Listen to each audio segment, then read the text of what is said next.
আমাদের যেটা দোয়া করবেন, আমাদের কাজটা শুরু করে দেবেন, ইনশাআল্লাহ আগামী দিনে ভালো ফল আমাদের বই আনবো বলে আমাদের প্রত্যাশা আছে। স্যার, একটা বিষয় স্যার জানতে চাই যে আমরা অতীতে দেখেছি যে রাজনৈতিক সরকারের সময় দুদক স্বাধীনভাবে কাজ করতে পারেনি। আমরা কি প্রত্যাশা করতে পারি যে এই সরকারের আমলে দুদক স্বাধীন এবং নির্ভীকভাবে কাজ করবে? আমরা কোন চাপের মধ্যে নেই ইনশাআল্লাহ। স্যার, দায়িত্ব নেওয়ার সময় স্যার আপনাদের কী কী চ্যালেঞ্জ মনে হচ্ছে, যে কী কী চ্যালেঞ্জ মুখোমুখি হতে হবে? ওই কোনো চ্যালেঞ্জের সময় দাঁড়াইনি এখন আমরা। স্যার, আমাদের একটু একটা স্পেসিফিক জানা আছে। অন্তর্বর্তী সরকারের সময় অনেকগুলো নতুন করে আওয়ামী সরকারের সময় বেশ কিছু অভিযোগগুলো কাজ শুরু করেন, কিন্তু সেই কাজগুলোর ব্যাপারে আপনাদের অবস্থানটা কী হবে? একই সাথে আমরা সংসদেও দেখেছি যে অন্তর্বর্তী সরকারের সময় বেশ কিছু নিয়মের আলোচনা সংসদে উঠেছে। সামগ্রিকভাবে এই যে সমস্ত কাজগুলো দুটো মানে এর আগে কমিশন কাজ শুরু করেছিল, সেগুলো নিয়ে আপনাদের অবস্থান কি? একই সাথে সব রাষ্ট্রপতি শাহাবুদ্দিন চুপ্পু সাবেক এনার বিরুদ্ধে সংসদে অভিযোগ জমা হচ্ছে, এগুলো নিয়ে আপনারা কাজ করবেন কিনা বা আপনাদের প্রায়োরিটি আমাদের সামনে এখনও আসলে আমরা বসছি, তারপর আসুন আমরা যা করবো আপনার নিজেই দেখতে পাবেন। শুধু অ্যাডভান্স আমরা কথা বলতে চাই না। আমি এক কথা বললাম, কাজ করতে পারলাম না, তখন আসলে আপনার দয়া করে আমাদের শুরু করে দিন, আমরা স্বাধীন হব। আমার ছেলে কোনো সমস্যা আছে, একটা বিষয় বিষয়টুকু রাখতে হবে।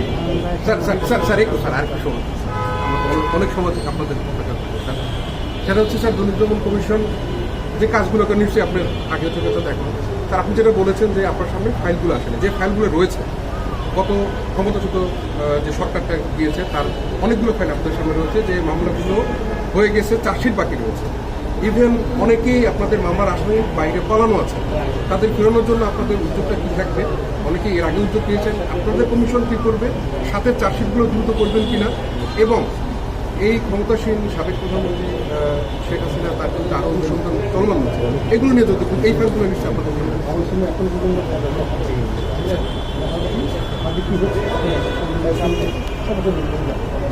তত জানবো যদি একটু যদি বলতেন। স্যার, জনগণকে কোনো মেসেজ দেবেন কিনা স্যার? স্যার, জনগণকে কোনো মেসেজ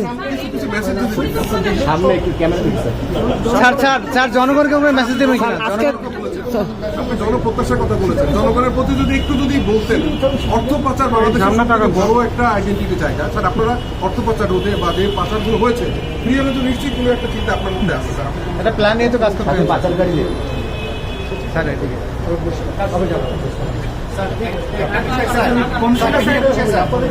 আপনাদেরকে ব্যবস্থা যাচ্ছি না আমরা।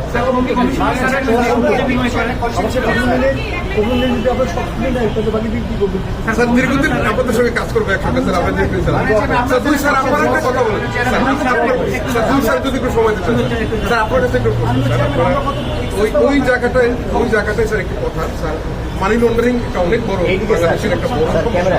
একটু যদি বলতেন যে অর্থ পাচার হলে আসলে আপনাদের নিশ্চয়ই তিনজন একটা কাজ করবেন, যদি বলতেন প্রত্যাশাটা কোন জায়গাটায় জনগণের একটা মেসেজ দেওয়া, জনগণের মেসেজ।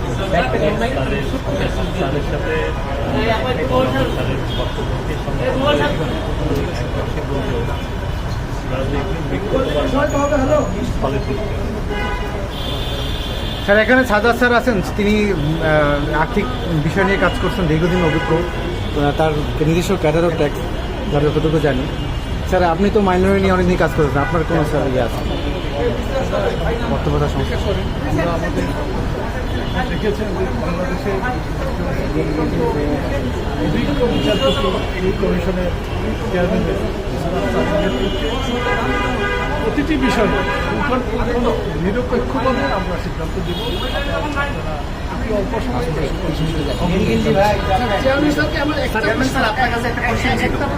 নিয়োগ নিয়ে তো প্রশ্ন উঠেছে স্যার, সেটা হলো যে জনগণের এই জনগণের কিছু করণীয় আছে কিনা, থাকলে এটা কি